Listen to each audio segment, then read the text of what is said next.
Hello everyone, welcome to the content of this section. In this section, we will continue to learn the implementation of event. We will consolidate the knowledge we learned in the last lesson through a practical case. Similarly, let's open the editor to make a brief introduction to you. We add a counter and a button in each page. This so-called counter is a text that it can be used to calculate and display. Such a button is that we trigger it by clicking on the event, and then finally carry out a series of assignment operations for such a counter. So first of all, let's take a look at the number of such a series of event and his position finally. Then, the initial value of all technologies is actually 0. In this follow-up, we won't repeat it anymore.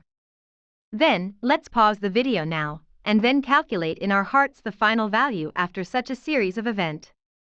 Okay, here I will take you to carry out a series of calculations. First, its initial value is 0, and then the final value of 0 plus 1 is equal to 1, and then 1 is equal to 1, so it meets such an enterprise condition, so it enters such an event, and then the event here is minus 1, so 1 minus 1 is equal to 0, and then it comes to such a condition, then 0 is equal to 0 again, so it meets the conditions again, so it goes into the following such an event, and then 0 plus 1 will finally equal 1. Let's preview the final value. When we click, you see that the final value is equal to 1. Are you right? Okay, let's take a look at the second case. The initial value is also equal to 0. Let's pause the screen for a while to calculate the final value. Okay, here I will take you to make a calculation. First of all, 0 plus 1 equals 1. Then 1 is equal to 1 meets such a condition and enters such an event. So e minus e equals 0. Then what is the following condition? What is the other condition? What are the other characteristics? That is, as long as the enterprise in front implements it, he will not implement the rest in the back. So did he go in just now? He's in, so will he implement the rest of the conditions? No, so its value is equal to 0 in the end. Come to our Magnolia to see the effect. You see, its value is equal to 0 in the end. Okay, let's look at the next one. Okay, next, I will take you to a series of operations. First, the initial value is 0, 0 plus 1 is equal to 1, so it meets such a condition.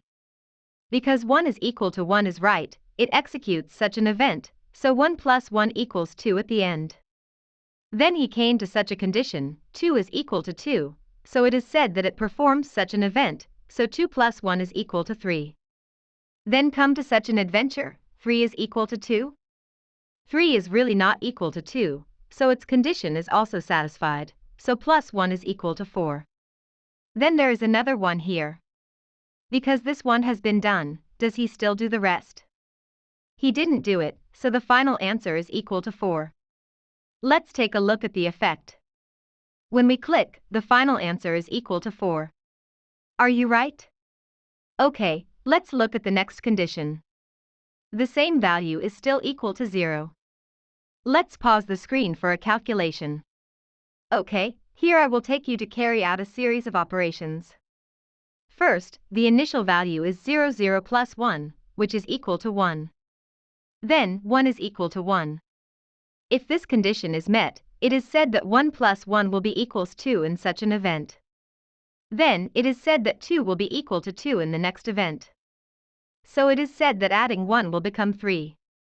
And then it's an explanation here, 3 is equal to 4? 3 doesn't equal 4, does it? So he doesn't meet such a condition, so he goes to the next area, and then he asks you, 3 is equal to 123,123, that obviously doesn't mean, right? So it goes down again. Then, because the rest of the front and the front enterprise have not implemented it, it says that the rest will be implemented without any conditions, so add 100 here, so the final answer is 100, plus 3 is equal to 103. Let's see the results. Are you right? Okay, let's continue to learn. Let's take a look at such an event. Similarly, we should pause the screen, count out the paper in your heart, and then listen to my explanation again. Okay, now let's start an explanation. There is a cycle here. Let's make a draft here. Let's calculate here. First, it cycles 5 times. What is the number of cycles for the first time? It's 0, right? Its initial value is 0, so it is 0 plus 0 after the first cycle, and then it makes a cycle for the second time. After the second query, add 1, and then add 2, 3 and 4 for the third cycle, so the final result is 0 plus 0 plus 1 plus 2 plus 3 plus 4, so the final answer is that it is a 10 after this step, and then you can see every time it cycles, it actually judges a value, because we don't care about 0, 0, 1, 3, 6, 10 here, right? In the end, no one has met such a condition, so he will not trigger such a housework, so in the end, one result is equal to 10. Okay, let's take a look at the value in preview, and we can see that the final result is equal to 10. If your answer is equal to 20 in the end, you should remember that our cycle times start from 0, not from the beginning, so there is no 1 plus to 5, and the final answer is equal to 15, and then 15 meets such a condition plus 1 of 5. We must pay attention to this. Let's look at the next condition. Oh, a delay is added here. How is the delay added here? You can see that there is a delay symbol here. When you top such a symbol, you can set a delay for it. Then we can see that the delay here is 0.1 seconds, and then we can cycle 100 times. Then if the value of such a delay is equal to 1, let it carry out another operation of adding 1. Let's pause the video to calculate the final result. Then, when it goes down, what is the following operation? It's a synchronous operation. It's all done from time, right? So when he meets this condition for the first time, you see, he has not added 1, so he will always be 0 is equal to 10 equals 1, so he has not met this condition, so he will not add 1 at a time. So it is equivalent to that no action in the loop is done, and then at last he triggers an operation of adding 1. Let me ask you a question here. If you think 0.1 second may be too long, and I change it to 0.001 second, what is the final answer? We can also take a look first. Let's click. You can see that the final answer is still 1. Why is it 1? Here we have to tell you an operation method of our delay. In fact, if we use rock in this, it is the same as the rock in front of us. We put it in another stack. It will consider a function of this rock only after all synchronization operations are completed. So when NetEase recognized such an operation, how did it actually do it? It threw it away first, and then he saw that it was a synchronous operation, so he compared it first. So the comparison is always 0 is equal to 1? He is never satisfied with saying that he never adds 1, and then wait for him to finish all the synchronization events, and then he starts to compare the delay.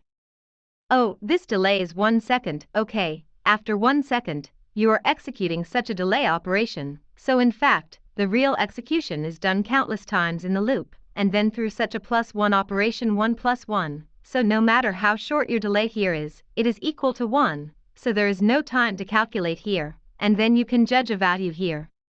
A callback is involved here. You don't have to worry about an output here. You can only understand this piece as a value equal to a 5. Let's see what a value here is equal to. Okay, here we can preview first, because I click, you see the final value is 15, are you right? Why is it equal to 15? Let's take a look at this output operation. When he finishes, he assigns a value here equal to 5, and then if 5 is equal to 5, it adds an n, so 5 is indeed equal to 5, so the last 5 is added with 10, and finally it is equal to 15. That's the same. After we finish this problem, let's compare callback 2. Let's make a judgment. How much do you think such a value is equal to in the end? Let's pause and think about the final value. Okay, let's have a look at the direct preview. Click it to see it. It turns into 10 for a short time, and then it returns to 5. Let's look at it again. Why does it work like this? This is because, what operation is this? This is an asynchronous operation, right? We have just said that if an asynchronous operation is encountered, how will the program execute if it is asynchronous?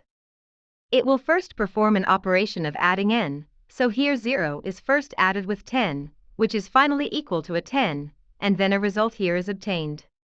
After this step, an assignment operation is performed, and a numerical variable with this value equal to 10 is assigned, and the operation is assigned equal to 5. So the most important result is that it first equals 10, then flashes, and becomes a 5. Okay, let's take a look at the last event. This event is also the most complex event. Let's take a look at the final value of such an event. Okay, here I will take you a preview to see the result. Click it to make it equal to 16. We can refresh it. Click it again to make it equal to 6. Why is it possible for our same event to be equal to 16 and 6? Here I will explain why there is such a principle.